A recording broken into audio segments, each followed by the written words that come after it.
Si no se animan a hablar por ahora, porque recién comenzamos y hace falta entrar un poco en calor, lo pueden escribir por chat. ¿Alguna palabra, alguna expresión que resuma cuál es su principal preocupación? Podemos tener muchas cuando somos estudiantes, pero ¿qué es lo que más les da vuelta en la cabeza y ahí no lo pueden terminar de masticar? Juli, yo mientras te digo, y a Dale, lo mejor sirve, dos cosas que pusieron en el formulario. dale. No encuentro la forma de estudiar correctamente y cómo empezar a estudiar 5 unidades, ponele, cuando son millones y millones de hojas. Es el pánico El pánico de, escénico, sí. sí, el pánico de estar frente al texto, ¿no? Sin abordar. Es algo que nos pasa a todos. Dice por ahí a veces, no sé si resumir, si agarrar directo del material o cuánto tiempo antes arrancar. Está en esa línea, ¿eh? De ese momento inicial, donde no sabemos para qué lado salir corriendo. Bueno, a propósito de que ahora estamos todos, ahí varios de primer año. En Instagram, bueno, digo, lamentablemente se han sumado otra gente a votar. Un par, así que tenemos algo, ahí está como muy parejo entre ingresante, ciclo básico y ciclo superior. La principal diferencia, y ahora comenzamos, pero hago una aclaración previa, me parece entre el primer momento inicial donde comenzamos una carrera universitaria o terciaria, Erika dice lo mismo. Lo mismo digo que supongo que escribió Valen.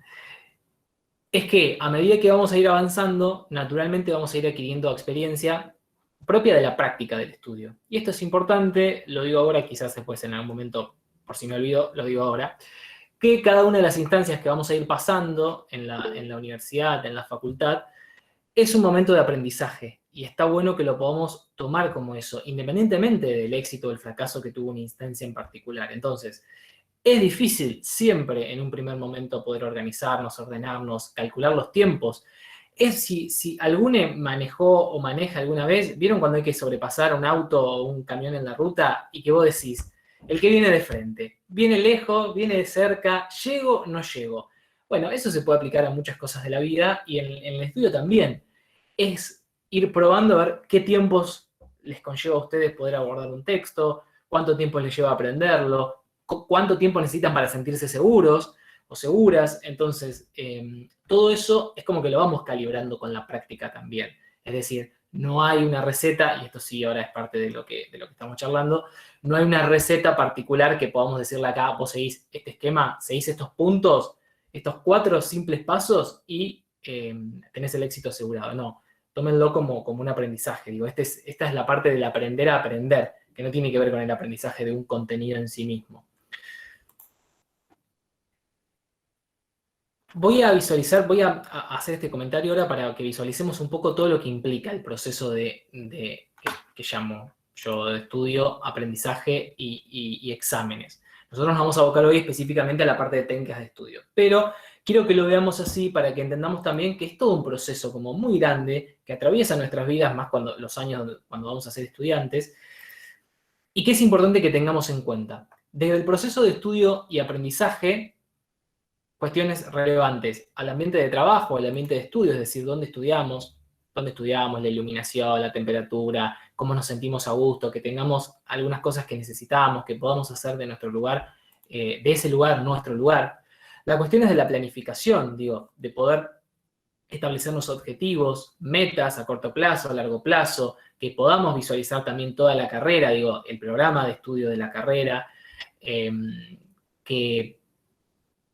que podamos incluir el estudio en el resto de nuestras vidas o al revés, incluir nuestra vida en los estudios, quiero decir, en la planificación de un día a día que no solo implica estudiar, eso está claro, entonces también tenemos que tener presente, hay algo así como integrarlo, como que forme parte de nuestra vida, como si tenemos que ir a trabajar, bueno, también tenemos que estudiar. Si hacen una de las dos cosas solas, buenísimo, tienen un poco más de tiempo, si no, aún más es importante la planificación.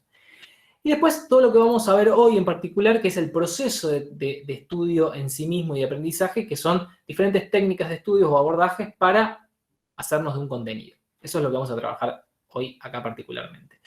Y después también hay otro momento que tiene que ver con las instancias evaluativas, pero que es un momento del proceso de aprendizaje y estudio.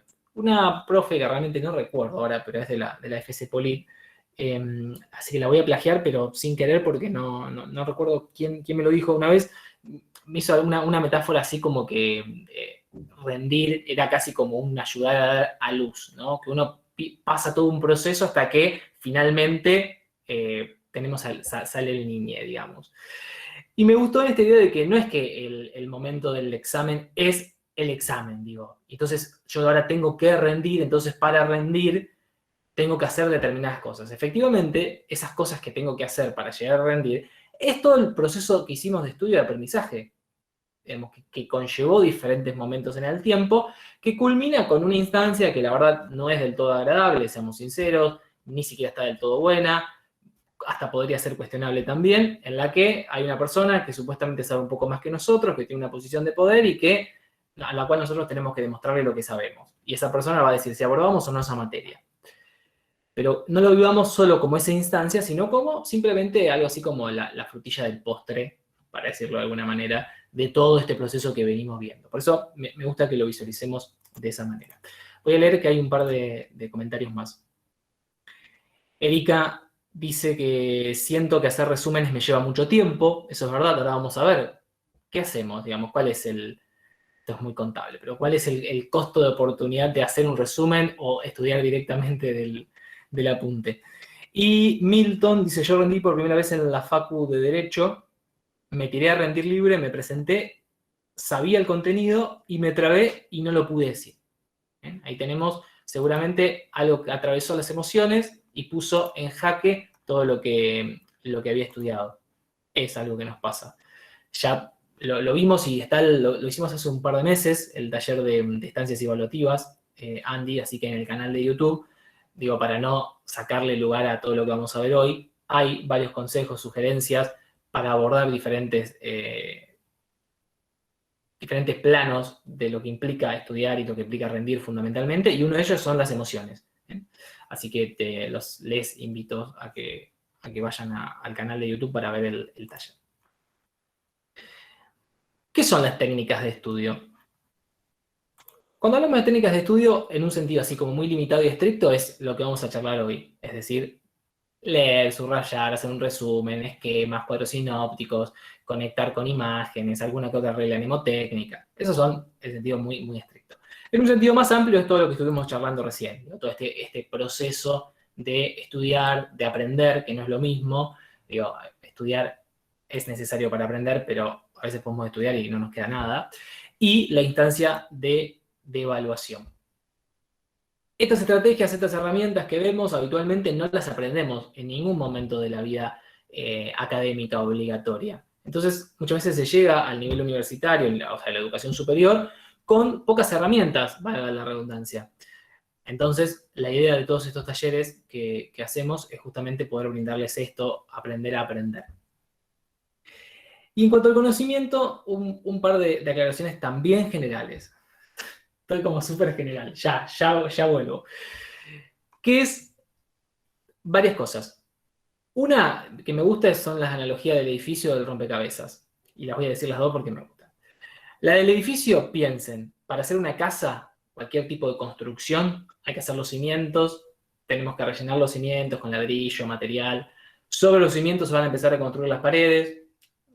Una vez que están las paredes, se coloca el techo. Si queremos seguir para arriba, es decir, hacer otra planta, volvemos sobre el techo, que pasa a ser el piso de la planta siguiente, seguimos construyendo otra pared y así sucesivamente.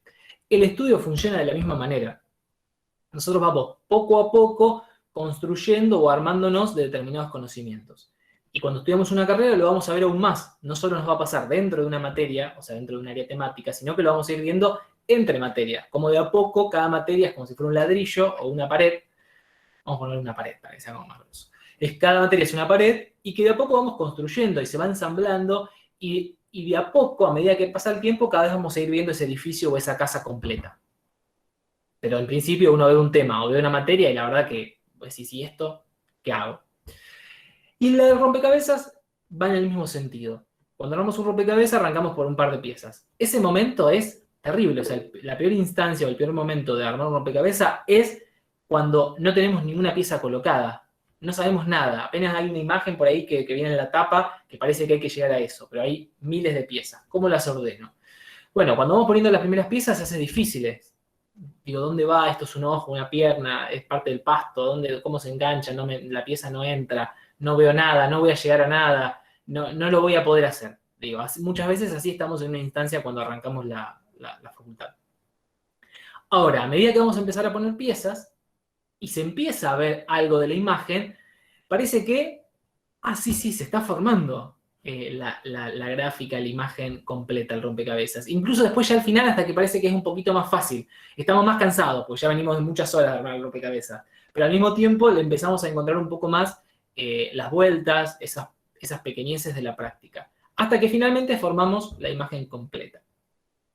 Eso es el proceso de estudiar, aprender y rendir. O sea, es un proceso complejo, pero como todo proceso necesita de etapas, de pasos, que hay que ir haciéndolos y que no hay manera de saltearse. No es una receta de cocina. Ni yo ni nadie les puede venir a decir exactamente cuál es la receta del éxito para estudiar, para aprender y para rendir. Lo que hacemos en estas instancias es tratar de acercarles herramientas, estrategias, sugerencias, consejos. También digo consejos porque por experiencias de estudio que les pueda servir y que cada uno de ustedes pueda adaptárselo. Es decir, lo tomo, lo adapto a mi personalidad, a mi forma, a lo que yo estudio y lo uso, lo pruebo. ¿Funciona? Sí, funcionó, genial. Qué buena onda. Mira, gracias que el otro día el pibe este dijo algo, me sirvió, ok. No, mira, la verdad que a mí no me sirvió lo que dijo, porque a raíz de eso yo hice otra cosa y eso sí me funcionó. Ok, fantástico. Esa es la idea. Y por último, es que estudiar es un proceso subjetivo. ¿Y qué quiero decir con que es un proceso subjetivo? Varias cuestiones. Es individual en una primera instancia. ¿Y qué quiero decir con lo individual? Con lo individual no quiero decir individualismo. De hecho, vamos a charlar sobre el trabajo en equipo y en grupo al final. Quiero decir de que nuestro cerebro en última instancia procesa las cosas de una determinada manera que es diferente a un amigue o un compañero de la facultad. Entonces, sepamos esas diferencias para cuando nos juntamos a estudiar de manera conjunta o cuando estamos en un grupo, seamos conscientes de que podemos aprender de diferente manera. Y eso está bien y es normal. Y después también lo subjetivo en cuanto a que es indelegable. O sea, podemos conseguir un resumen, podemos que alguien nos haga un trabajo práctico, que sí, pero en algún momento vamos a tener que aprenderlo nosotros, algo de todo eso. Si no, va a ser imposible que podamos seguir adelante.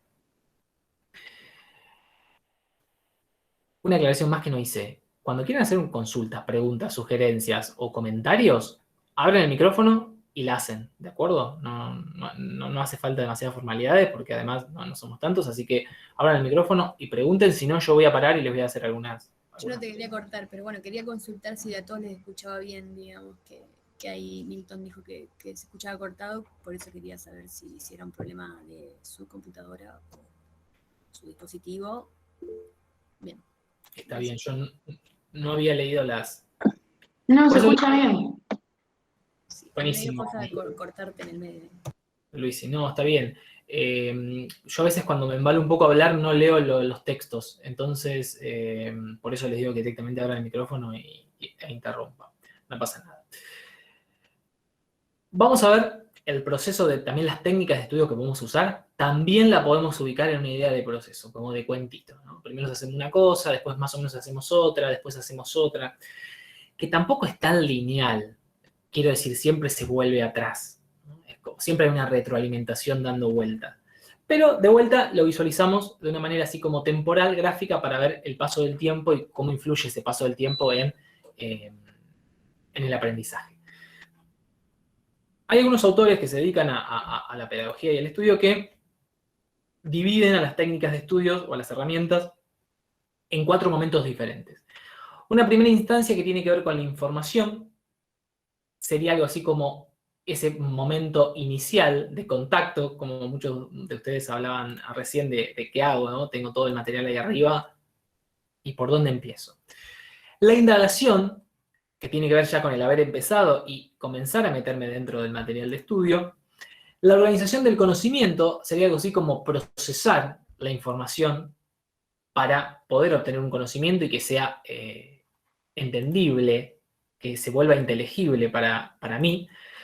Y finalmente, una práctica de evaluación que no es la instancia evaluativa, sino que es una instancia de autopráctica, de autoevaluación, donde yo practico ejercicios, donde me autoevalúo. Cuando digo autoevalúo puede ser que lo hagamos con un compañero, pero me refiero a donde no estamos frente al docente en la instancia evaluativa. Estamos en un momento todavía que es de estudio, o sea, digo, es de aprendizaje. Entonces vamos a ir viendo que dentro de cada uno de estos momentos vamos a encontrar diferentes herramientas. En la información tenemos a la lectura, en el momento de la indagación al subrayado. En la organización del conocimiento tenemos a los resúmenes, a los esquemas, todo lo que es gráficas. Tenemos todo lo que es ver y escuchar, digo, la memoria relacional, colores.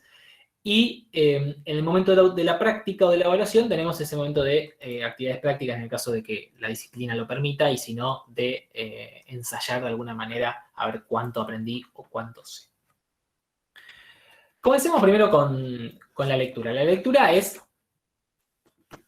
y la mayoría, creo que del FC Polit y abogados, o sea, me parece, confírmenme si alguien no es de alguna ciencia social. Digo, por ejemplo, a menos que alguien sea que esté estudiando en ciencias económicas o ingeniería o algo de eso. Porque si no, estaríamos en condiciones de afirmar que somos todos cientistas sociales y por lo tanto hay una determinada manera de estudiar que obviamente es un poco diferente a lo que pasa con las ciencias más duras. En las ciencias sociales o en las ciencias humanas, el gran volumen es de lectura, de mucha lectura. Entonces, ¿cómo nos enfrentamos a esa cantidad de texto? Es uno de los momentos cruciales, liminares de poder comenzar a aprender y a estudiar y por lo tanto, y también difícil por la cantidad. Eso es a lo que me refiero. Acá podemos diferenciar diferentes tipos de lecturas que podemos hacer sobre un texto. Digo. Llega ahí el material, llega el libro así grandote para la fotocopia aparte, que uno y ya fotocopiado de 25 millones de veces, entonces estás hasta subrayado por otras personas. Ves todo eso ahí y, bueno, ¿qué hago? Varias cuestiones. Primero, una lectura súper inicial, o que en inglés hay un término que no existe en español que se llama skimming, que es algo así como sobrevolar el texto. ¿Y qué tiene que ver, con qué tiene que ver esto? Con abrir ese semejante texto, abrirlo, y ver los capítulos en los que está dividido, dentro de cada capítulo, cuáles los subtemas que tiene o las divisiones dentro de cada capítulo, los puntos, si tiene 1, 2, 3, 4, a qué hace referencia ese 1, 2, 3, 4 dentro de cada capítulo. ¿De qué pienso yo? ¿De qué podrá hablar este capítulo que dice 1, tal cosa? ¿De qué hablará este segundo capítulo? Y ahí entran los resaltadores, o bueno, biromes de colores. Yo porque uso muchos resaltadores. Ahí entran los resaltadores. Los capítulos, los títulos de los capítulos los pongo en amarillo. Los subtemas de cada uno de los capítulos los pongo en verde. Y los puntos dentro de cada uno de los subtemas los pongo en celeste. ¿Qué logro con esto? Bueno, primero logro hacer un poco más amigable ese texto en blanco y negro, eterno. Y después, una lógica hacia, digamos, propia de cada uno de nosotros. Es decir, yo cuando vaya abriendo ese texto voy a decir, bueno, cada vez que llego a la parte verde es un nuevo tema. Dentro de cada uno de esos temas hay otros temas que están en naranja. Entonces, eso en nuestro cerebro, que en nuestra memoria es relacional, o sea, conecta una cosa con otra cosa, siempre. Entonces, ahí ya empezamos a conectar colores que obedecen a una lógica propia nuestra interna. Yo ya sé que el verde es tal cosa. O sea, yo en mis apuntes es así. Como lo expliqué es como lo hago en mis apuntes. El verde son los capítulos, los temas como centrales. En naranja son los temas, los subtemas dentro de cada capítulo. Entonces, eso puede ser una primera lectura, digamos. Eso es un sobrevuelo del texto. Es como hacerte amigo, ¿no? Pues decirle, hola, ¿cómo estás? ¿Cómo te llamas? ¿Y de qué signo sos? Eso sería, digamos, esa primera lectura. Entonces después ya no hay un texto ahí entero, amorfo, enorme, que no sé por dónde empezar. Ya hay capítulos que están subrayados. Cada capítulo tiene temas adentro. Ya los identifiqué. Es diferente. Entonces, ahora voy a comenzar a leer el capítulo 1. Y esa segunda lectura, o algunos lo que llaman primera lectura, es una lectura en la que no voy a entender mucho. O sea, dichosos de ustedes si leen un texto por primera vez y es como, ya está. Cada párrafo me quedó súper claro la idea principal de cada párrafo. No, mentira. Lo ideal, o por lo menos para comenzar, sería de que después que yo pueda leer ese texto, haya podido tener una idea de lo que habla el autor. Quizás agarré el lápiz y subrayé lo que yo pensé que eran algunas ideas principales o más importantes, o partes importantes del texto. Y después una tercera lectura, o segunda lectura, depende del lado que lo miren, donde sí efectivamente voy a empezar a hacer hincapié en las ideas principales del texto, cómo ampliar cada una de esas ideas, cómo el autor las amplía a través de lo que llamamos ideas secundarias o terciarias, algunos conceptos que necesite. Algunos hablan también de remarcar sustantivos o verbos. Pensemos que los sustantivos son los objetos o los sujetos de la acción y los verbos son las acciones. Depende a veces de lo que estemos leyendo. Pienso que a lo mejor si leemos una ley en sí mismo no, dentro de todo el entramado, digo, dentro de cada artículo, pero sí, por ejemplo, dentro de cada artículo puede ser importante resaltar el sujeto o el verbo de la acción que describe la ley. ¿Qué quiero decir con esto? Quiero salir de la idea de que tengo que marcar la idea principal de cada párrafo. No sé, eso es relativo, digamos, no necesariamente. Acá una herramienta fundamental que podemos también pedir ayuda es una guía de preguntas o una guía de un cuestionario, guía de lectura, que nos pueda aportar la cátedra sobre ese texto. ¿Por qué? Porque cada texto tiene un montón de lecturas. ¿Qué quiere decir un montón de lecturas? Quiero decir que yo puedo leer, hay muchos autores que leemos en ciencias sociales, se los puede ver desde diferentes disciplinas. Entonces, hay que ubicarnos en el tiempo y espacio en el que estamos en esa disciplina, en esa materia que estamos estudiando. Quizás haya algunas cosas que son más importantes que otras. ¿Cómo lo sabemos? Bueno, uno, si cursamos la materia, probablemente tengamos una idea bastante importante de eso. Y si no la cursamos, o la cursamos igual y queremos más precisión, si nos ofrecen guías de preguntas de las cátedras, que estaría bueno exigirlas directamente, o sea, díganle, dijo Julián, que necesitamos una guía de lectura. Pero eso es súper importante para poder anclar qué es, cuáles son las nociones más destacadas o lo que le importa o la visión que tiene esa cátedra sobre ese tema o sobre ese autor. Yo me tengo que preguntar, frente a ese texto, frente a cada momento del texto, bueno, ¿qué necesito de ese texto? Porque quizás no necesito todo. Generalmente no necesitamos todo. Pero la pregunta es, ¿qué necesito? Y la respuesta precisa al que necesito me lo da la guía de estudio. Ahora bien, y pasando a resumen, pero estando ahí entre lectura y subrayado, a una cosa más. En la lectura, en una primera lectura, pueden subrayar en lápiz, quizás, y no de una el resaltador amarillo con el que pintamos toda la hoja. ¿Por qué? Porque en una segunda o tercera lectura se van a dar cuenta que hay cosas que quizás no iban, u otras que no marcaron y van. Y si ya marcaron todo en amarillo, ya está, quedó todo amarillo. Quedó como el meme que está dando vuelta hace ya mucho, de la manera de subrayar. Bueno, claramente sí, cuando terminamos de leer el texto quedó todo en amarillo, hicimos mal el trabajo, digamos. Pero hicimos mal el trabajo en el sentido que no lo hicimos. O sea, hicimos algo como pintar de amarillo todo. Y no nos va a servir a la hora de estudiar en absoluto, ¿no? Porque no se puede estudiar todo, además.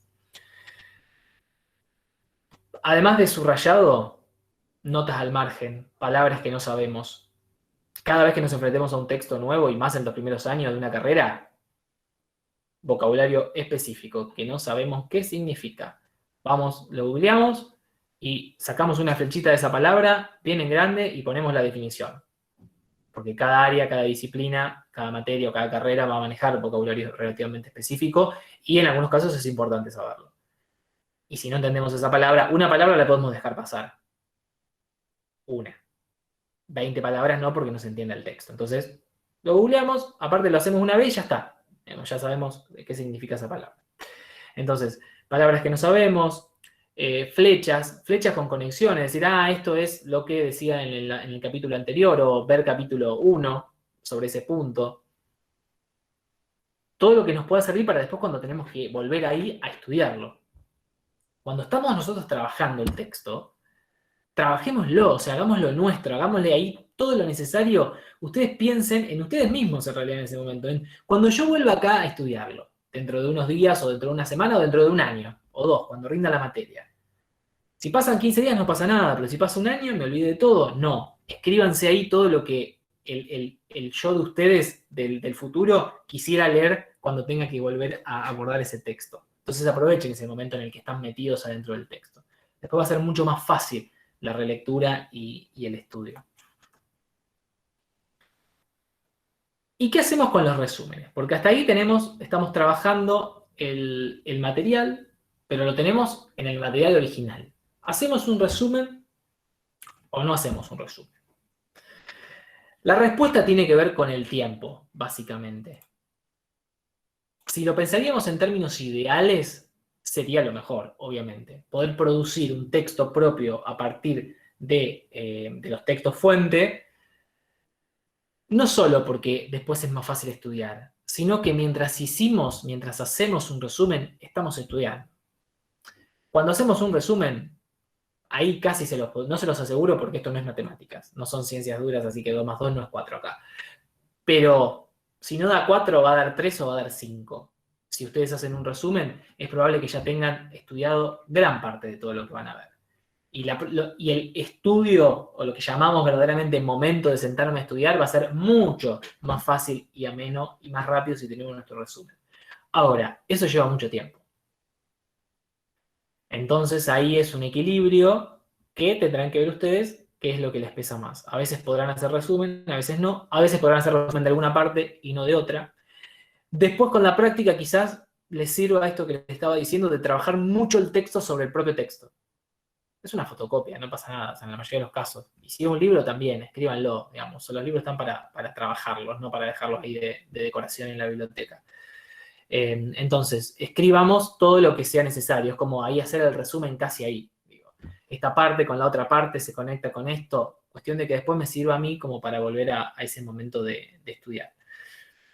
¿Qué coloco en un resumen? Es decir, ¿qué va en el resumen de todo el texto original? La guía de estudio, la guía de lectura que nos ofreció la materia o la cátedra. Eso sería el punto 1. Si no tenemos eso, bueno, en principio, alguna referencia que tengamos sobre el programa de la materia, esto es fundamental, no lo dije al principio, pero digo, antes de empezar a estudiar una materia, lo primero que tenemos que tener es el programa. O sea, si no tenemos el programa de la materia, ya arrancamos mal. O sea, el primer paso es bajar el programa de la materia. Lo que pasa es que el programa de la materia tiene un nivel de abstracción muy grande. Es decir, hay 3, 4 puntos por cada unidad y después vemos que dentro de cada unidad son un montón de temas. Entonces, bueno, a veces por eso la guía de pregunta de cada texto es mucho más finito, más puntual, más específico. Pero el programa es, en todo caso, el norte o la estrella más grande que tenemos. ¿Qué vamos a poner en un resumen? Las ideas principales, efectivamente, del texto, alguna que otra idea secundaria si es muy relevante. Vamos a mantener las partes del texto, siempre y cuando vayan todas, digo, en esto de la selección que hacemos. Quiero decir con esto de las partes del texto y tiene que ver con la integridad de los resúmenes, que es una de las características. Ojo con cortar los textos en las partes donde no sabemos qué dice, digamos, o no entendemos. Es decir, bueno, hacemos un resumen, estoy estudiando una parte, pero la verdad esta parte no la entiendo, así que corto. El capítulo 2 se va porque no lo entendí. Bueno, no, digamos. Si no va al 2 porque justo ese tema no entra, buenísimo, lo cortamos y nos olvidamos. Ahora, si va, bueno, veamos la manera de poder entenderlo. Tenemos clases de consultas con los profesores en la facultad y si no, hoy tenemos en YouTube clases de todas las materias, de todas las instancias de un montón de universidades del mundo, porque ya está todo subido a YouTube. Entonces tenemos acceso. Ustedes buscan ese tema, no entiendo tal tema. En YouTube, no busquen esos videos, digamos, de cualquiera, sino videos institucionales, digo, de universidades, facultades de Argentina, hay un montón. De casi todas las universidades públicas suben también a YouTube, como es muchas veces en el caso también de las facultades de acá de la UNR, y van a encontrar seguro 1 o 2 clases de alguna universidad, o si no, alguna universidad de Latinoamérica o de España, digo, pensando en el idioma castellano, que les va a ayudar a entender ese tema. Pero no lo dejemos afuera, porque no lo entendemos. Tratemos de entenderlo. Bueno, los temas, esto que decía, de cada una de las partes del texto, para no cortar, y bueno, puede haber opiniones del autor, opiniones nuestras, bueno, excepto, digamos, o sea, no hay una cuestión genérica sobre los resúmenes, dependerá de lo que estén estudiando y lo que necesiten. Para mí, la principal guía, nuevamente lo digo, es el programa en primer lugar, y en segundo, la guía de lectura. Es súper importante.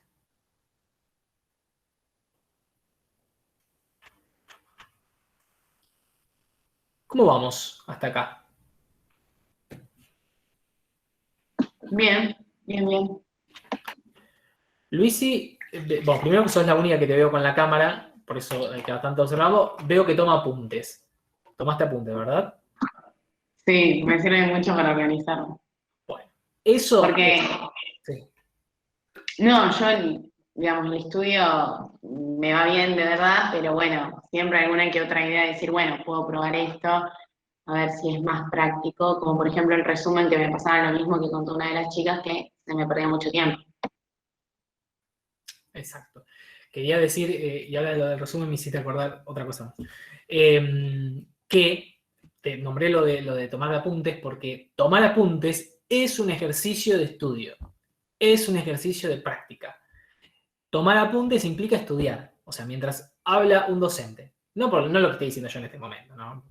Pero me refiero, bueno, también puede ser, pero cuando estamos en una clase escuchándola y el docente explica con sus palabras un tema que parece re complejo de Foucault, apuntes propios, porque eso que está diciendo el docente no lo voy a encontrar en el texto. O sea, sí, lo voy a encontrar, pero lo voy a encontrar con las palabras de Foucault o con la terminología específica de otra eminencia. En cambio, el docente se supone que está ahí, que ya lo entendió, que lo puede explicar, lo tiene masticado de otra manera. Y me puede dar las palabras justas necesarias para que yo luego lo entienda cuando vaya a leer el texto original. Entonces, tomar apuntes es fundamental. O sea, esto es a modo de sugerencia. Tomen apuntes de todo. Todo lo que escuchan, toman apuntes. Bien. Bueno, todo no. También podrán, de a poco irán discerniendo cuando hay cosas que son irrelevantes. Pero en general es muy importante. Digamos, ahí viene la importancia del cursado de una materia. Si le van a dedicar el tiempo a cursar una materia, bueno, cúrsenla, digamos, al rato que se puede cursar, háganla. Y tomen apunte. Incluso si la clase esté grabada, porque ahora también estamos en la virtualidad y nos dejamos como un poco estar por esto de que, bueno, total la clase está subida. La puedo ver cuando la necesite. Bueno, ahora es el momento en que la necesitamos. O sea, escucho la clase y tomo apuntes. Después ya está, me olvidé, no vuelvo a ver el video de la clase. Aparte, no puedo cuando vaya a estudiar ver un video de 1 hora y media, 2 de cada tema de cada clase. Es imposible. Entonces yo ya tomé apuntes de lo más importante que dijeron los docentes en la clase y con eso ya leo el texto y ya tengo el material de estudio para poder estudiar. Algo más del resumen. La trampa del resumen prestado. Vamos a ponerlo, creo que no lo puse por acá, pero ya lo voy a agregar a la diapositiva. ¿Qué es la trampa del resumen prestado?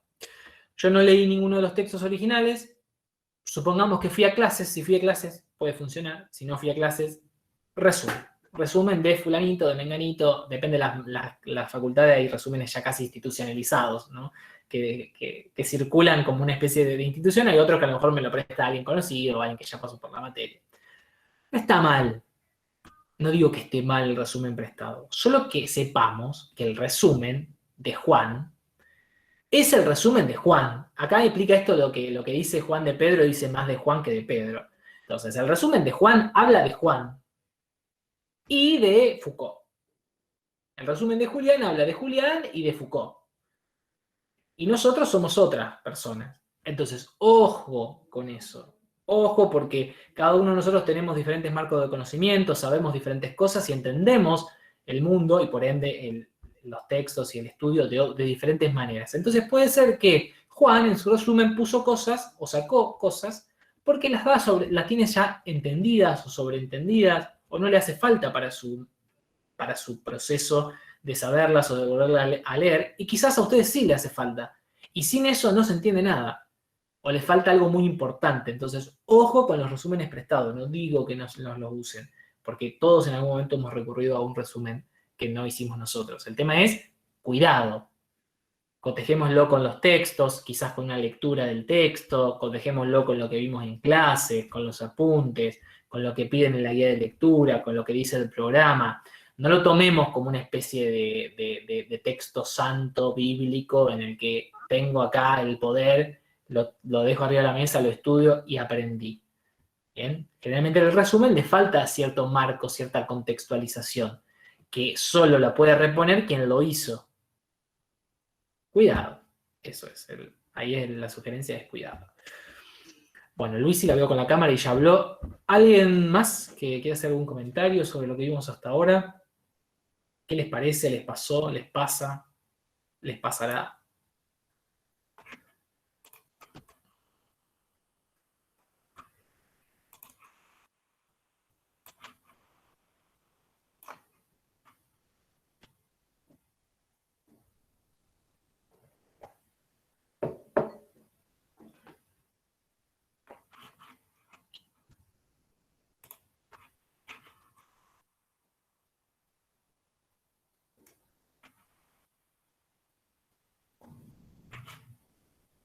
Uy, no sé si se escuchó.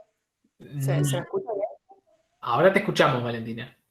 Yo había dicho que me pareció re útil todo y que por ahí esas cosas yo las hacía, pero bueno, tenía lo del resumen, que a veces no sé si encarar como un resumen o directamente del libro, por cuestión de tiempo más que nada. Pero es verdad que al hacerlo vos ya tenés como un panorama de lo que hay y después solo queda repasar.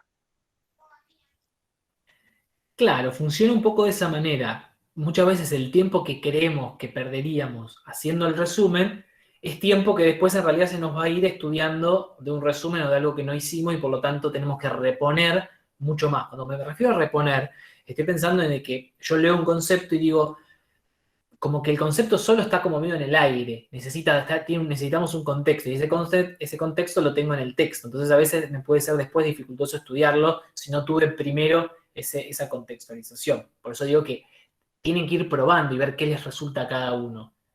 Puede ser que a alguien le funcione y está todo bien. Esto también sucede, digo, si algo ustedes estudian de una determinada manera y les funciona, buenísimo. Ahora, si no les funciona, está bueno que probemos otra forma. O si les funciona, pero la verdad que sienten que, no sé, que nunca les alcanza el tiempo, que llegan mal, no les gusta, digamos, la manera en la que llegan, bueno, podemos también probar otra instancia. Está bueno lo que dice Vale.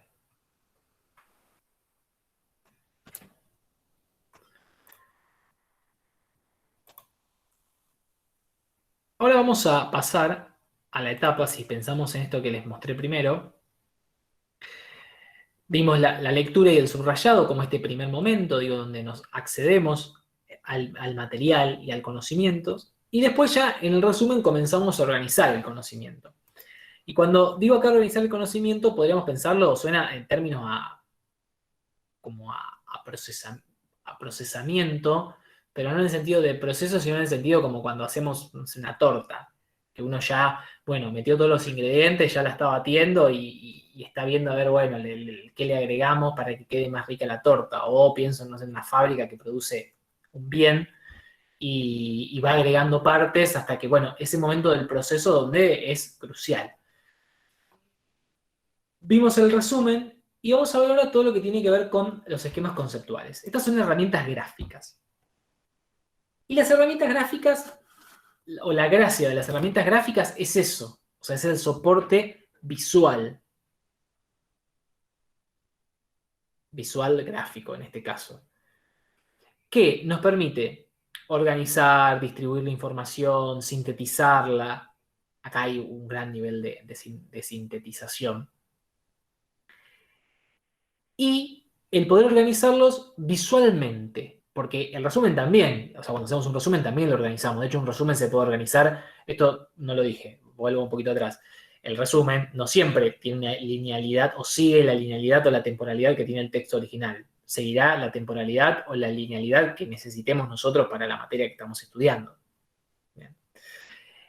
En el caso del esquema conceptual es poder ver, observar como de un pantallazo, o sea, ahí de primera vista, cómo funcionan las imágenes. Digo, las imágenes la vemos como, de una vemos toda la imagen. Después la desglosamos, la separamos, vemos cada partecita. Pero en un primer momento uno ve una imagen y se hace un panorama o se reconstruye dentro de nuestra mente una idea general de eso que vemos. Que eso no pasa con los textos. O sea, ustedes ven el texto y nada, no pasa nada. Digo, hay que sentarse a leer palabra por palabra. Bueno, es otro lenguaje de las imágenes. Y entonces acá viene la memoria relacional, esto que podamos vincular un conocimiento con otro. En realidad, más que un conocimiento, o sea, un conocimiento con otro a través de diferentes lenguajes. Un texto, por ejemplo, con una imagen. Y hay diferentes tipos de esquemas conceptuales. Son conocidos en realidad porque todos los hemos escuchado hablar. En la escuela quizás alguno se ha visto, o en otros casos no, que nos sirven para organizar la organización de la información de diferente manera y cumple diferentes fines. Vamos a ver nosotros los cuadros sinópticos, los cuadros comparativos y los mapas conceptuales. Lo vamos a ver ahora después de esta pausa de 5 segundos que yo voy a conectar la computadora antes que se quede sin batería. Mientras tanto vamos a escuchar un aviso publicitario. Nada, mentira. Estaba preparado full. Tenía publicidad y todo.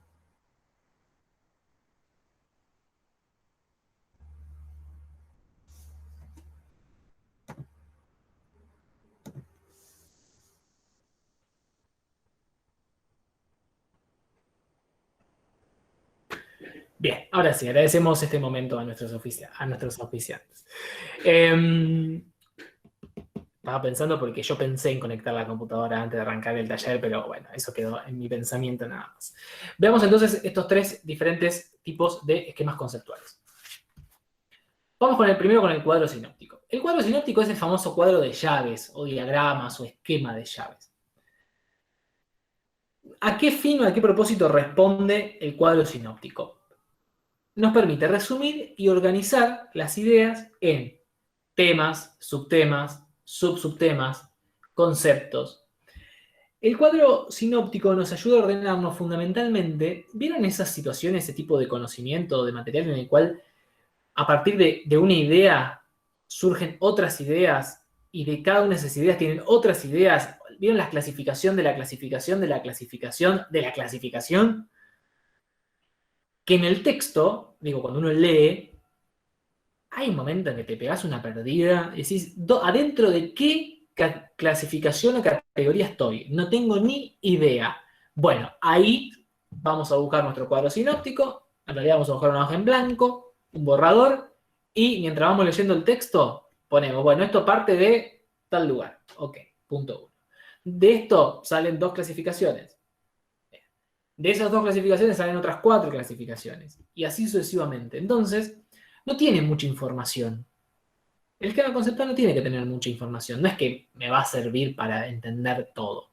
No, pero me sirve para hacerme una imagen mental de la organización, de la trama de ese conocimiento. Entonces después voy a ver al texto o al resumen que armé. Voy a ver esta clasificación, el punto tanto de tal clasificación, que está acá, está ubicado en este lugar. También algunos lo llaman diagrama de árbol, se lo podría llamar. Digo, es como para ubicarnos, ubicamos cada concepto en la palmera, en el lugar en el que tiene que estar. Y eso le permite a nuestro cerebro también organizarlo. Es como que les estamos dando un poco servido a la organización. Que si no, hacerlo mentalmente, sin ninguna ayuda, estoy medio trabado. Que si no, a nuestro cerebro les cuesta mucho poder generar esa imagen mental. Se la hacemos nosotros. Que a su vez nosotros somos también nuestro cerebro, ¿no? Es como casi una paradoja, pero creo que se entiende cuál es la idea. Después tenemos el cuadro comparativo, que es un poco más simple, quizás un poco más utilizado, porque esto lo vemos además en todo también el ámbito comercial. En lo comparativo nosotros tenemos filas y columnas. Generalmente lo que queremos hacer es comparar diferentes nociones o conceptos en diferentes categorías. Bueno, por ejemplo, ahí en lo que vemos ahí en pantalla están las 3 civilizaciones originarias de América más grandes que tuvo el continente. Digo, los aztecas, los mayas y los incas. Y vamos a comparar diferentes formas de vida de estas 3 organizaciones. Por ejemplo, la arquitectura, la escultura y la pintura. Entonces esto tiene un poquito más de información que el esquema conceptual, pero también la idea no es que se exceda. Ojo con el cuadro conceptual resumen. El cuadro conceptual es un cuadro conceptual. un esquema visual, no es un resumen. Sí, hay algunas pequeñas oraciones, palabras, que me permiten rápidamente conectar con todo lo que tengo que pensar o saber o decir de ese tema, de la arquitectura de los mayas. ¿En qué se diferencia de la de los incas? Bueno, ahí lo tenemos muy rápidamente. Después voy a buscar en el libro el capítulo entero que habla de la arquitectura de los incas. Es sistematización la palabra de lo que hacemos con los cuadros sinópticos. Sistematizamos el conocimiento. Y el mapa conceptual, que tiene una relación con el cuadro sinóptico, con la diferencia de que acá estos nodos no necesariamente responden a esta clasificación de la subclasificación, sino a un tipo de conexión que hay entre uno y otro. O sea, entre un concepto y otro concepto. Entonces acá tenemos diferentes, digamos, puntos principales que se conectan a través de algún enlace, alguna palabra que va a hacer eso. Una palabra, una oración. Esto también, ojo, con que de una palabra a otra, o sea, de un nodo a otro, haya un párrafo. No, no es la idea. Ese párrafo lo voy a buscar al resumen o al texto. Pero la idea sí es que rápidamente yo pueda establecer cuáles son las vinculaciones entre los conceptos. Cuando ustedes están leyendo un texto y se les hace muy engorroso, digo engorroso en términos de que hay mucha información. Ustedes ven que esto de que un tema sobre otro subtema y mayor nivel de profundidad y se empiezan a perder, cuando se empiezan a perder hay que sacar una hoja borrador y empezar a hacer un cuadro sinóptico. Borrador, simple, después lo van rearmando, no es que lo hacen ahí de una y lo cuelgan en un cuadrito. No, que sea como material de estudio. Como ese momento, mientras leo, mientras estudio, voy haciendo el cuadro sinóptico. Después incluso lo voy mejorando, por supuesto. Y lo voy haciendo más lindo, mejor. Acá lo importante es lo visual, no necesariamente la prolijidad. Esto lo digo porque yo soy de prolijo, pero sé que hay gente que es mucho más prolija y queda también lindo, está bueno, pero de última puede ser secundario. Lo importante es que ustedes se entiendan. ¿Hacen cuadros sinópticos, chiques? Sí, un montón, pero por ahí no sé diferenciar entre lo que debería poner y lo que no, y termino poniendo muchas cosas. Ok. Lo menos posible sería. ¿Qué es lo que hay que poner? Lo menos posible. ¿Qué es lo menos posible? Bueno, ya ahí depende de la disciplina que estemos trabajando, del tema y también de ustedes. Pero la idea es que no quede una hoja cargada de tanta información que casi que dificulta incluso leer el cuadro sinóptico. Si se nos dificulta leer el cuadro sinóptico, está mal hecho. Claro, digamos más una guía, no tanto que estén todos los contenidos ahí. Claro, guía. La idea de estructura, de esqueleto.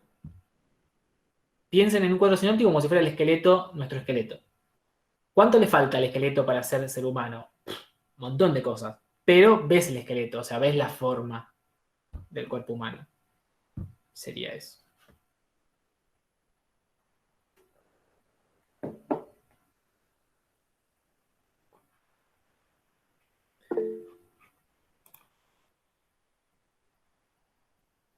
Bueno, Andy dice que usa mapas conceptuales. Está bueno, está bueno. Hay un momento en el que nos perdemos y con el mapa conceptual es como tan, bueno, el mapa conceptual se llama mapa. O sea, creo que recién acabo de darme cuenta que el mapa conceptual se llama mapa. Se llama mapa conceptual porque el mapa es una representación de la realidad o una representación de algo, gráfica, ¿no? Entonces el mapa de Argentina es una representación visual, gráfica de lo que es el territorio argentino. No es la Argentina el mapa, es una representación. Bueno, lo mismo pasa con el mapa conceptual. El mapa conceptual no es todo lo que tenemos que saber, no es el texto, es una representación del texto. Si hay alguien que estudia o va a estudiar comunicación, seguramente habrá escuchado mucho la palabra representación. Vamos ahora a pasar a las reglas mnemotécnicas o a la memoria, diciendo desde el comienzo que la memorización es una forma de estudio, es una herramienta de estudio, pero que la vamos a usar en contadas ocasiones. La vamos a usar como un auxiliar, muy auxiliar. Va a haber momentos en los que sí o sí tenemos que aprendernos cosas. Intuyo no. Sé que los que estudian abogacía tienen que aprenderse los números de las leyes, los artículos, casi de memoria. Más allá de que después también tienen que poder explicarlos, digamos, entenderlo, interpretarlo, bueno, etc. No obstante eso, cuando se estudia mucha cantidad de texto, digo, cuando uno lee a autores como muy pesados, lo leemos a Don Weber, que siempre lo traigo a colación, lo leemos a Marx, leemos a Durkheim, leemos a Foucault, no sé si alguien le da a Nietzsche acá. Bueno, hay mucho. ¿Vamos a saber todo? ¿Nos vamos a aprender de memoria todo lo que dijo Foucault? No. Vamos a entender las categorías, las nociones centrales. Vamos a poder necesitar explicar cómo entiende, cómo ve las relaciones de poder, por ejemplo. No vamos a saber de memoria las palabras textuales que dijo Foucault. Ahora, eso no quiere decir de que no haya terminología específica, como dije al principio, que sí es importante que tenemos que saber, y son palabras que no podemos ir a rendir un examen y no tener esa especie de vocabulario que es más, no quiero decir técnico porque no me gusta el término, pero que es algo así como el específico, lo propio de cada disciplina. Pero seguramente siempre en algún momento vamos a tener que estudiar de memoria algo. Ahí surgen algunas reglas mnemotécnicas, si las googlean hay decenas, centenas, casi me atrevería a decir. Mnemotecnia, una aclaración. Mnemotecnia viene del griego, ¿a quién le llama la atención esto? A nadie ya a esta altura. Viene del griego y es algo así como el arte de la memoria, ¿no? Cuando hablamos de reglas mnemotécnicas. Hay un montón, les dejo acá algunas solo a modo de enunciación. La de las iniciales, esta es muy común, cuando tengo que aprenderme un grupo de palabras o un grupo de palabras que me disparan a su vez a otros temas. Lo que hago es tomar la letra inicial de cada palabra y formar una nueva palabra. Si tengo que mantener el orden es complicado porque puede que me quede una palabra que no tenga ningún tipo de sentido, incluso sea difícil de pronunciar. Si no importa el orden, puedo jugar tipo anagrama con las palabras, con las letras y armar una palabra que me sea familiar. En el área... Bueno, Luis, sí, nos vemos. En el área de las ciencias naturales, y esto seguramente lo hayan visto en la secundaria, cuando vemos las enzimas del... No se llama enzima, ya el otro día una estudiante de medicina me dijo lo que son, pero ya me olvidé.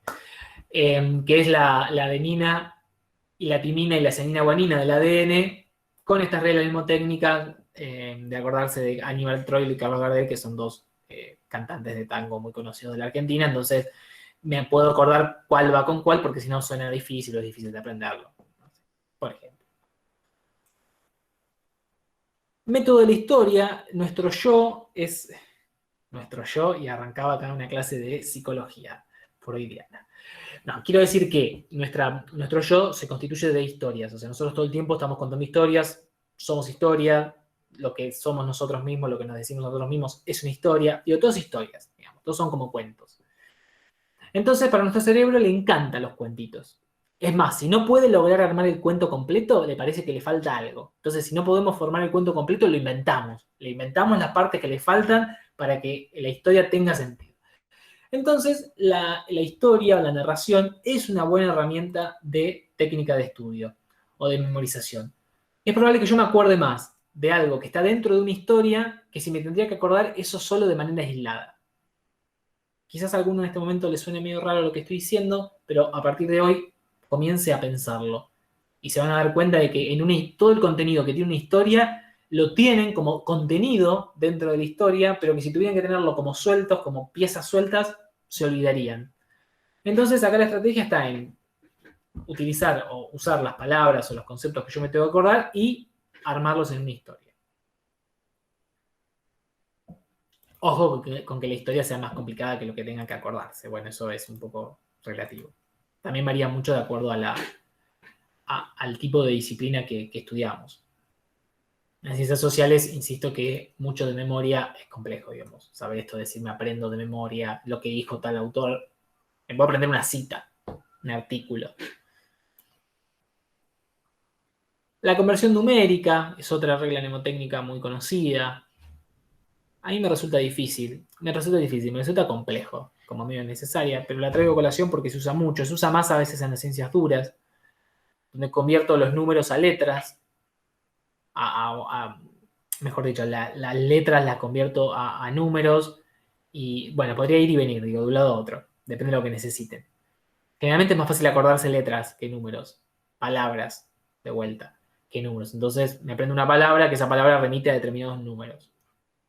Ojo que no se compliquen la existencia, digo, que no sea más difícil hacer esta conversión numérica que lo que tengan que aprenderse. Eso depende de la cantidad de lo que haya que memorizar.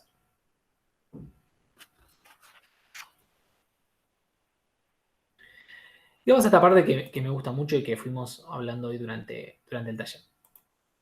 Que tiene que ver con lo que ya dije antes, de la memoria relacional, de lo que tiene que ver con ver y con escuchar. Acá podemos traer a colación un montón de conceptos, pero está también presente la idea de los dos hemisferios cerebrales y que cada uno es un poco especialista en alguna determinada área o determinados lenguajes.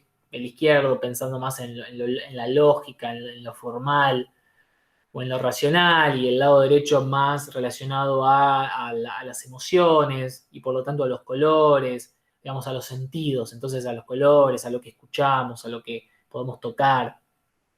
Pero obviamente que esto es simplemente una cuestión un tanto científica, pedagógica, la división, porque después el cerebro funciona de manera entramada y es muy difícil separarlo, digamos. No es que sacamos el lado izquierdo, sacamos el lado derecho, somos más una unidad. Entonces, en esa unidad está la relación de conceptos o de ideas.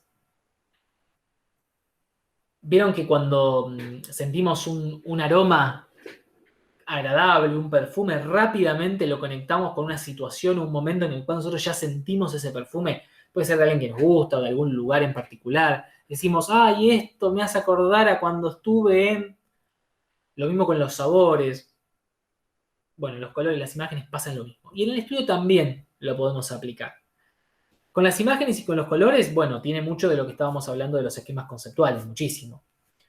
Cuando estamos rindiendo, en nuestra mente, vamos a ver los cuadros conceptuales que hicimos. O sea, vamos a ver el esquema conceptual. De alguna manera ustedes pueden cerrar los ojos y ver el esquema conceptual que hicieron. Ahí hay una memoria relacional que está vinculando todo lo que estudiaron. Y eso nos sirve para disparar el conocimiento relacionado a cada uno de esos puntos, cada uno de esos cuadros o los colores. Me acuerdo de lo que subrayé en verde y que yo en verde subrayo los títulos de los capítulos. Me acuerdo del verde. El verde me lleva a la letra o al texto, entonces el texto ahí fue como di con el conocimiento. Y algo por el similar, pero acá lo voy a llevar para otro lado, tiene que ver con la posibilidad de ver y escuchar o todo el contenido audiovisual que hoy tenemos subido a la nube. Que es esto que decía que hoy tenemos clases, materiales, exposiciones, incluso entrevistas a propios autores, a las cuales podemos acceder muy fácilmente, digo, con clics de distancia, y que nos puede ayudar muchísimo. Pasa a menudo que escuchamos o estamos en una clase de un docente y no le entendemos.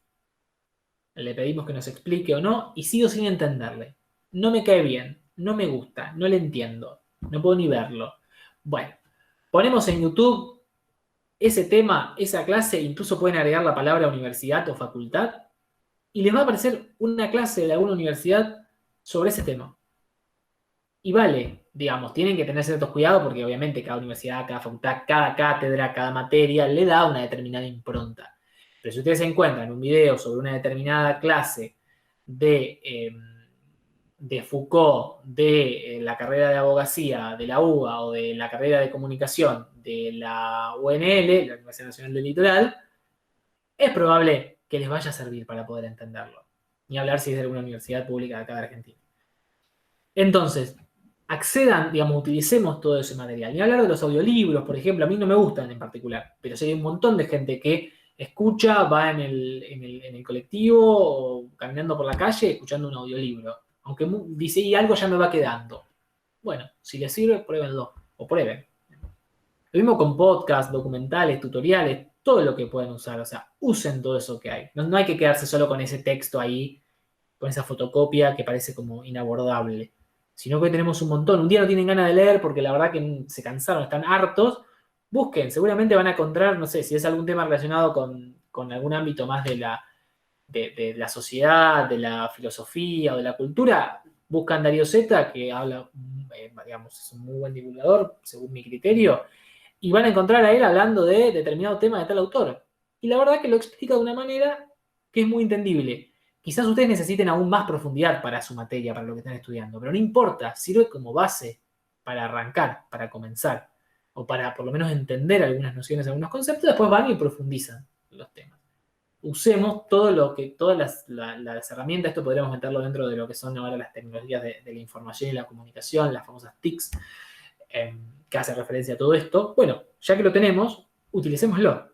Si una de las ventajas tiene la virtualidad es esto de que podemos tener las clases grabadas en la mayoría de los casos y verlas cuando queramos, volverle atrás y todo eso que antes en la presencialidad no teníamos. Digo, si tenemos que marcar un punto a favor, aunque ya estemos todos repodridos con esto de la virtualidad.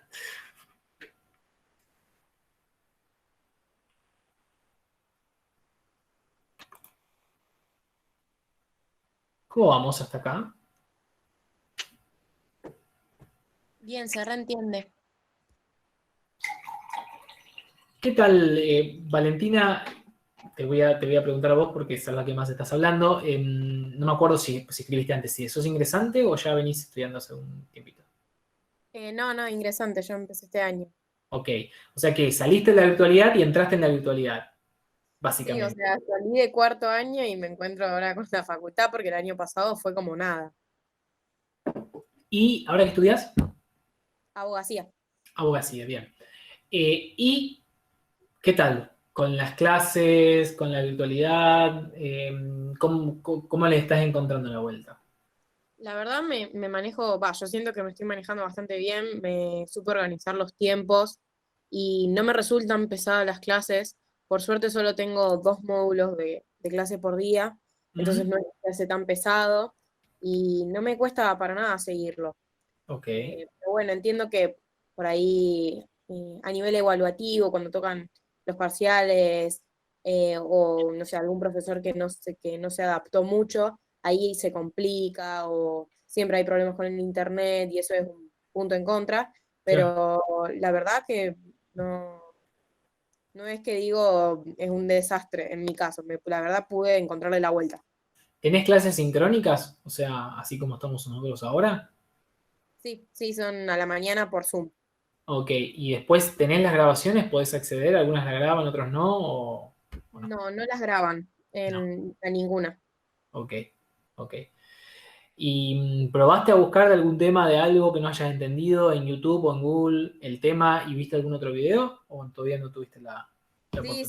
Sí, cada vez que tengo una duda, yo encima pregunto todo el tiempo, entonces generalmente no me quedo con dudas. Ok. Pero si es el caso, sí, y si no, tenemos muchas clases de apoyo durante la Ah, tarde o los fines de bueno. semana, entonces eso está buenísimo. Bueno, genial. Bueno, me gusta. Bueno, gracias por tu experiencia, porque además por lo que veo, buena. Está muy bien así.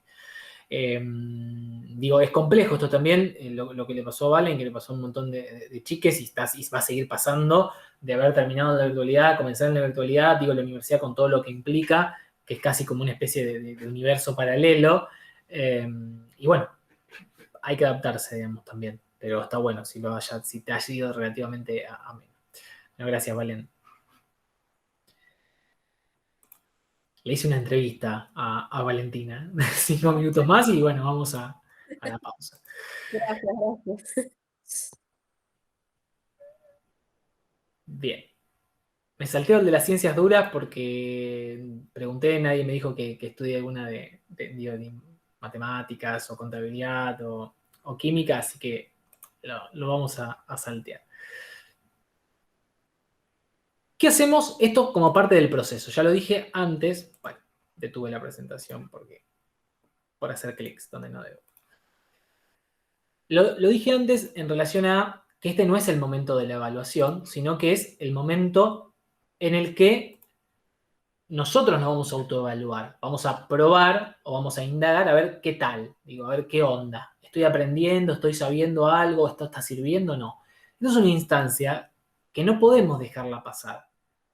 ¿Qué quiero decir? Más si estamos en el comienzo de un estudio, porque si ya estamos medianamente avanzados es probable que sepamos nuestro timing y empecemos a confiar un poco más llamémoslo intuición o como cada uno lo quiera llamar, pero eso que uno ya sabe, que decís, sí, lo entendí. ¿Viste? Lo sentís acá, como que ya lo sé, lo hice mío el tema. Pero quizás al principio es difícil saber, bueno, ¿hasta dónde tengo que estudiar? Digo, ¿sigo estudiando? ¿Dejo acá? ¿Esto será suficiente? ¿Cómo tengo que saberlo para poder rendirlo? Bueno, ahí no nos queda otra que practicar, o sea, que autoevaluarnos. Y podemos hacer diferentes tipos de autoevaluaciones, también que tienen mucho que ver con la disciplina que estemos estudiando. Si estamos estudiando una ciencia dura donde hay ejercicios que hacer, supongan resolver ecuaciones o hacer registración contable, ahí vamos a tener la práctica, por ejemplo, de exámenes o de ejercicios anteriores, digo que es hacer ejercicios que se presentan en los exámenes.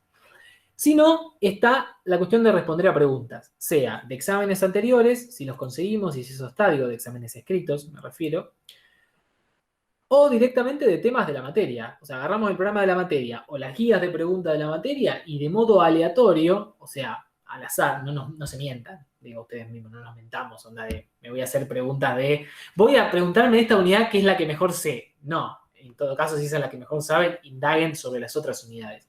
Pero una pregunta al azar, 2 o 3 al azar de toda la materia, si yo hago 3 preguntas de temas diferentes, al azar, o me las hace alguien, estaría bueno que me las haga alguien así, ni siquiera está muy subjetivizada qué pregunta me hago a mí mismo. Y las puedo responder, y bien, es probable que esté, digamos, que más o menos esté para rendir, es probable que vaya a probar. De vuelta, no nos vamos a mentir a nosotros mismos, eso no tendría sentido. La idea es justamente detectar, decir, no, mira, no puedo, no logro armar la idea, o sea, no sé cómo expresar esto que sé. Generalmente eso de no logro armar la idea o no termino de.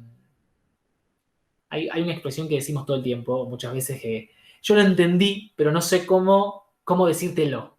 Bueno, si no sabemos cómo decírtelo es porque no se terminó de entender en realidad. Es una trampa a veces también en la que caemos. Si yo algo lo entendí, lo puedo explicar. Lo podré explicar mejor o peor, digo, un poco más lindo, un poco más choto, pero lo voy a poder explicar. Si yo no lo puedo explicar, no logro terminar de armar la expresión para poder transmitirle a otro ese concepto, ese conocimiento, es porque me falta trabajo. O sea, me falta seguir masticando ese conocimiento. Eso sepámoslo porque es una prueba, una especie de termómetro, de testigo de que me falta aún estudiar un poco más. Pero con responder a preguntas aleatorias, 2 o 3, de diferentes temas, es una muy buena prueba. Lo puedo hacer por unidades también, como para afinar aún más el momento de la evaluación. Digo, bueno, terminé de estudiar la unidad 1 y me hago 3, 4 preguntas al azar de la unidad 1. Si las pude contestar de temas diferentes, estamos ok. Incluso sirve a veces como, cuando la materia es muy larga y la estamos estudiando toda para un examen final, sirve como momento de repaso también. Porque a lo mejor estudiamos la unidad 1 hace un mes. Estoy ya por rendir y bueno, lo que estudié hace un mes, medio como que habría que darle una repasadita. Bueno, puede servir haciendo algunas preguntas al azar como para decir, bueno, si pude responder 2 o 3 preguntas de lo que estudié hace un mes y me salió bien es porque está todo el resto del conocimiento también está. Eso es por lo menos lo que uno podría presuponer. Pero no dejemos de esta instancia. Esto funciona muy bien de manera grupal, en equipos, que es lo que ahora vamos a charlar. Digo, funciona también muy bueno de que sea una manera colectiva, no solo porque implica que haya un otro al que haya que explicarle las cosas diferente de yo, porque yo me las explico a mí mismo y me digo, me entendí. Bueno, sí, qué bueno, menos mal que te entendiste. Si aparece un tercero, esa situación se complejiza y está bueno, nos pone un poco más a prueba, ¿no? Incluso nos genera un poco más de tensión, nos simula un poco más el momento del examen o de la instancia evaluativa. Vamos entonces al estudiar en grupo. Dijimos al principio que estudiar es un proceso subjetivo. Dije que era subjetivo en el sentido de que es individual e indelegable. Eso no implica individualismo, eso no implica que el trabajo colectivo sea un trabajo superador, generador, que puede lograr una simbiosis, es decir, que puedo obtener mejores resultados si lo hacemos juntos que si yo lo hago solo. Bien, ahora, ¿siempre va a ser así? Es decir, ¿siempre que yo tenga un grupo de trabajo, de estudio, será para mejor? No, porque depende de un montón de variables que es la que nosotros vamos a charlar ahora. Tómenlo como modos de sugerencias, pero que son importantes y que ponen de relieve muchas de las situaciones que se nos dan cuando nos juntamos a estudiar en grupo. Estos últimos años, lamentablemente, no tanto de manera presencial, sino virtual. Eso hizo un poco más eficiente las reuniones grupales, porque al ser virtuales como que no se va tanto por las ramas, quizás, o no se presta para otras cosas que sí se prestaría la presencialidad. Entonces, vamos a usar el estudio en grupo como un complemento, es decir, como una alternativa, como otra manera más de estudiar. Por eso lo coloco acá y lo cuento como una especie de herramienta o de estrategia de estudio. De esa manera lo estoy presentando. ¿Qué necesitamos para estudiar en grupo? 1 kilo de harina, 4 huevos, nada. ¿Qué necesitamos? Fue malísimo un chiste, ya sé. Pero quería decir. Compañeros adecuados. ¿Por qué quiero decir con compañero? Bueno, cada vez que voy a la pantalla del Meet, justo aprieto cerca de donde está el botón que dice dejar de compartir, ahora en esta nueva interfaz. Mala mía. ¿Qué quiero decir con compañeros adecuados? Necesitamos personas. Primero, que tengamos afinidad. Ahora, la afinidad no es lo único. ¿En qué sentido no es lo único? Que yo puedo tener mucha afinidad con un grupo de personas, pasarla súper bien. Salimos siempre de joda, de fiesta, nos juntamos, somos los mejores amigos del mundo. Para lo que necesitamos estamos. Nada mejor que estar con ellos, con ellas. Bien. ¿Pero estudian o la pasan bien juntos? Bueno, estudiar tampoco es que uno la pase tan mal. ¿Qué quiero decir con esto? Que muchas veces con quienes sentimos afinidad por la vida, puede que no tengamos afinidad para el estudio, o puede ser de que no sea productivo. O sea, nos juntamos y nunca estudiamos. ¿Por qué? Y porque la verdad que terminamos hablando de nuestro problema, de los temas, lo cual está buenísimo. Pero el tema es cómo hacemos para estudiar. Entonces, ojo con eso, la afinidad es importante, pero pensémoslo en términos de afinidad para el estudio, es decir, con quién yo me puedo complementar de modo que me sirva o nos sirva a los dos, nos sea útil para poder aprender las cosas. Lo que yo no entiendo lo entiende la otra persona, lo que la otra persona no entiende lo entiendo yo, el otro me lo explica, yo le explico. Ahí va el compañero adecuado o les compañeros adecuados para poder estudiar. Después que estudio, me junto y me voy de joda con mis amigos. Bueno, ahora no porque estamos en pandemia. Pero el año que viene me junto y también me voy de joda. Me junto a estudiar y después también nos quedamos a chupar en casa. Está buenísimo. Pero podamos separar esas diferentes instancias para que no nos demos cuenta en un momento de que al final nos juntamos siempre y no hicimos nada. Que es algo que nos pasa a todos habitualmente. Después el lugar adecuado, ¿esto qué tiene que ver? Bueno, también dónde nos vamos a encontrar. Si pensamos en la presencialidad, ¿a dónde? En la casa de Juan, que tiene justo la Play, y la verdad que es re tentadora y terminamos siempre jugando a la Play o escuchando música, o en la biblioteca de la facultad, o en la biblioteca no sé, acá la biblioteca argentina, o en algún otro lugar. Bueno, busquemos el lugar que se adapte a nuestras necesidades en nuestro grupo y que también nos dé un contexto o un marco para estudiar y que de última digamos, bueno, mientras estamos acá en la biblioteca, estudiamos. Después nos vamos a lo de Juan y seguimos la joda allá. Entonces eso sirve como a veces como marco de contención para el estudio. Y si estamos en la virtualidad, si nos vamos a juntar de manera sincrónica, que sería como esta instancia en la que estamos acá juntos, ahora en este momento, funciona, está bueno. Pensémoslo también hoy de manera asincrónica. ¿Por qué? Bueno, porque las herramientas hoy con las que se puede trabajar en la nube, como Drive o OneDrive, o bueno, todas las nubes que hay dando vuelta, donde se puede trabajar de manera colaborativa y sinceramente funciona muy bien, está bueno, incluso permite optimizar los tiempos en el caso de que estudien, trabajen, digo que el tiempo sea como hay una variable como siempre muy justa, permite que en lugar de estar 3 horas los tres juntos mirándonos en una pantalla haciendo, puede ser que cada uno trabaje en una parte y por WhatsApp nos vamos viendo qué es lo que cada uno hizo. Bueno, son diferentes maneras, hoy formas que tenemos de juntarnos y que pueden ser útiles. Después está la planificación. Como planificamos o nos planificamos a nosotros mismos para estudiar, también tenemos que planificar el estudio en grupo. ¿Qué es planificar el estudio en grupo? Yo lo resumiría en tener un objetivo por el cual nos juntamos. Si nos juntamos a no sabemos qué, no vamos a hacer nada. Si nos juntamos porque vamos a sacar hoy la unidad 1 de tal materia, porque yo no la entiendo, fulanito sí, y la vamos a explicar entre todos, entonces ese es el objetivo. Si yo no lo logré al final del encuentro, puedo corregirlo, porque tenía un objetivo. Si yo no tenía un objetivo, lo que haya sido que pasó, estuvo bien. Nos juntamos a estudiar. ¿Y qué hicimos? Sí, estudiamos. ¿Cuánto? Y un rato. ¿Y cuánto iban a estudiar? No, no sé. Bueno, entonces estuvo bien. Por eso la definición de objetivos, mínimos objetivos al menos, sobre qué es lo que queremos lograr en conjunto, estaría bueno. ¿Cuál es el objetivo del grupo? ¿Cuál es el objetivo de la juntada o del encuentro en particular? Rotación de roles. Generalmente en todo grupo humano se da de manera natural diferentes roles que no se asignan, o muy rara vez se asignan de manera consciente o formal, sino que se da naturalmente. Hay uno que es el Julián, que habla, otro que es el que escribe, otro que es el que organiza la logística, siempre hay alguien que pone el lugar, se encarga de conseguir el mate, la comida, hay alguien que es el que siempre está ahí, lee y te resume todo al toque. Ok, buenísimo, porque ahí está la cuestión de poder maximizar nuestro encuentro, digo que cada uno es una especie como de división del trabajo. Pero ¿qué pasa? A la hora de ir a rendir después un examen, a menos que rindamos en grupo, y que suelen ser los menores en la menor cantidad de casos, o así fuera también, cada uno va a tener que exponer algo, va a tener que decir algo de ese tema y lo va a tener que hacer de diferentes maneras. A veces será oral, a veces será escrito. Por lo tanto, si cada uno se mantiene en su posición o podríamos decir, en su personaje habitual, cada uno sigue desarrollando su capacidad como más innata o más lo que más le sale. Uno será hablar, otro será escribir.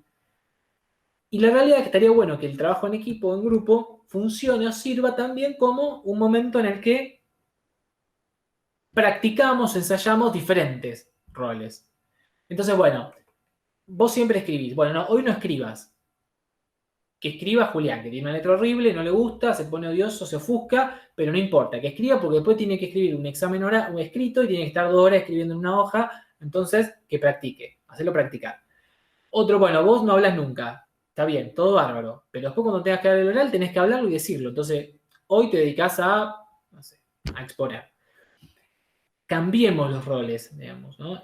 Juguemos algo así casi como un role-play en un grupo, utilicémoslo como herramienta grupal, donde hay un otro, donde tenemos que decirle algo, donde tenemos que exponer, donde alguien nos va a corregir, nos va a hacer algún comentario, nos tenemos que exponer frente al otro. No nos quedemos en el lugar de comodidad, porque si no seguimos desarrollando ese lugar cómodo y no es lo único que vamos a tener que hacer en el ámbito facultativo.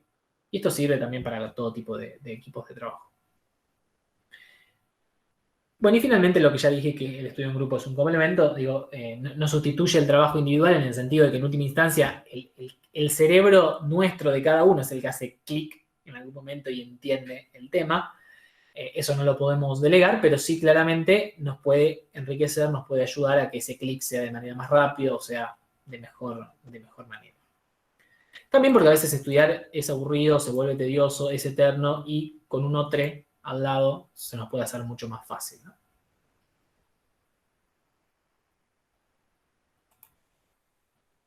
¿Qué tal? ¿Cómo andan? Nosotros estamos ya en el final, por lo menos de mi parte más expositiva. Cuéntenme cómo están ustedes. ¿Están ahí? Bueno, a Milton lo veo porque tiene la cámara prendida. Y es mi termómetro. Te tomé de termómetro, Milton, porque depende de si vos hacías una gracia o no. Si, una cara por lo menos necesito ver como para saber si... Una mínima retroalimentación o feedback para saber si estamos. Bueno, joya.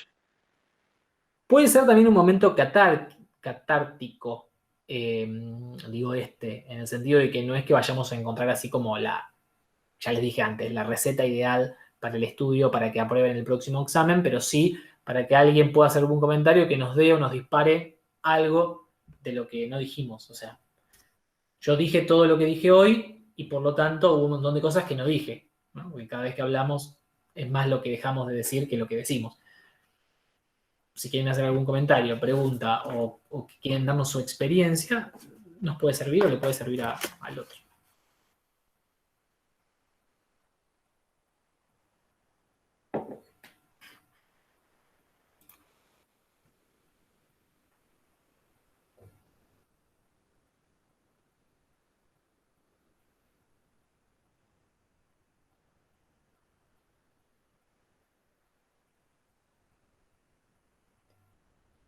con esto del esquema que les mostré del proceso, que les dije precisamente que si bien hay cierta acá sucesividad, no sé si hay linealidad, en el sentido de que uno vuelve un poco atrás, siempre. A lo mejor subrayaste una parte del texto, eso fue lo que fue el resumen, y después te diste cuenta, cuando estabas cerca del final del examen, que hubo algo que te dejaste estar o que pasaste de largo en el texto y que era importante. Y que vos decís, pero pará, esto me ayuda a entender todo lo demás, y en ese momento, cuando abordé el texto, no lo entendí o no me cerró, porque eso es normal. ¿Qué hago? Vuelvo atrás. Voy a volver al texto, a buscar, a decir, mira, esta parte ni la subrayé, pero mira lo que dice, ahora lo entiendo. Eso les va a pasar. ¿Por qué? Porque ahora ven la imagen del rompecabezas más completa. Entonces se dan cuenta que esa pieza o esas dos piezas que falta, chiquita, que hay un pedacito de cielo, como si, bueno, es un detalle, sí, pero lo entendiste.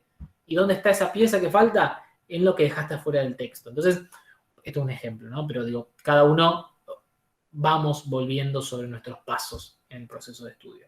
Incluso cuando van a rendir, después de rendir o mientras están rindiendo, van a entender alguno de los temas. Por ejemplo, el tema que les toca rendir seguramente lo entiendan mejor después que lo rindieron que antes de rendirlo. Eso pasa. Digo, porque hacer esta instancia, por ejemplo, cada vez que a mí me toca dar alguna charla o capacitación del tema que sea, digo, no necesariamente técnicas de estudio, para la próxima sé un poquito más de eso. Y vos decís, ¿cómo pasó? Sí, pasa. Por un montón de motivos que no vienen al caso, pero pasa. Entonces, ahí está bueno el ensayo, la práctica, el encuentro con el otro, para poder contarle lo que estudié, que me cuenten, digo, el enriquecimiento también, el aprendizaje sería mutuo, ¿no? Pensando en ventajas del trabajo en equipo también. Mientras piensan, si quieren decir algo o no, pueden escribirlo si no se animan a hablar. Les voy a dejar con esta frase, que no es del mundo de los estudios, o sea, no es del mundo de la pedagogía, porque Peter Drucker es algo así como un especialista en administración de empresas, es docente también. Es una frase que me gusta para este momento, ¿no? La mejor forma de predecir el futuro es crearlo. Nosotros cuando estamos estudiando, cuando estudiamos, estamos creando nuestro futuro y un futuro colectivo también, porque no solo es para nosotros, para nosotres, no es para todos, todes, y más en la universidad pública. Entonces, en cada uno de los pasos que vamos dando, estamos construyendo parte de nuestro futuro. Digo, el futuro no es eso ahí que viene así como que viene dado, ¿no? Lo tenemos que construir entre todos, lo construimos habitualmente y está bueno que lo podamos seguir construyendo. Así que muchos éxitos en las mesas de exámenes si se presentan a rendir. Y a remarla los 6 meses que quedan de virtualidad, que ojalá sea menos virtual, pero lamentablemente, bueno, no lo sabemos. Buenísimo, Juli. Muchas gracias. Estoy tratando de prender la cámara, pero no se prende. No sé si alguien, bueno, quiere acotar algo, digamos, me parece que aprovechar que está bueno en este momento. Juli es una persona muy copada y escucha y sabe cómo abordar ciertas situaciones, así que si alguien quiere acotar algo o comentar su experiencia propia, lo puede hacer. Si no, bueno, entiendo que ya vamos cerrando. Les comento, les cuento, les repito que este taller va a estar subido en nuestro canal de YouTube, que lo dejé en los comentarios, Sur Rosario, por si... Disculpen mi perro que ladra cada tanto. No sé si le gustó o se quiere ir del taller. Me parece que lo cansé. Dice, No, por favor, cortame. Estuvo muy bueno. De verdad, muchísimas gracias. Exactamente. De Sí, nada. ¿cómo se va a aburrir de tus talleres? Yo creo que esto te brinda muchas herramientas para todos, todas y todes. Por ahí nosotros, yo que soy de cursos más altos, no tuvimos la posibilidad de tener estos talleres en su momento, y la verdad que sí, yo considero que sirve mucho y espero que les sirva, digamos, a cada uno de los que participan, y obviamente, si les gusta, invitar a participar de los próximos y también seguirlo a Julián en sus redes, porque Julián trabaja esto y brinda talleres periódicamente, casi todos los meses, no sé si todas las semanas, pero bueno, ahí Juli compartió la última diapositiva donde cuenta, ¿no? Sus redes sociales, así que bueno, les invito a seguir, también invito a seguir las redes Sur FC Polit, y en Sur Rosario pueden encontrar estos talleres, y obviamente nos vamos a volver a encontrar seguramente con un taller más destinados a la oralidad cuando volvamos del receso para los exámenes finales. Así que, bueno, muchas gracias a todos por participar y gracias, Juli, otra vez nuevamente por todas tus herramientas. Bueno, gracias a Andy, obviamente, por la confianza. Ya somos realmente amigues de la facultad y, bueno, y a ustedes por estar acá. Éxitos, no se queden nunca con dos cositas finales que quiero decir. Una es cuando cursen, cursen, si pueden cursar, cursen las materias. Es una instancia de aprendizaje muy importante.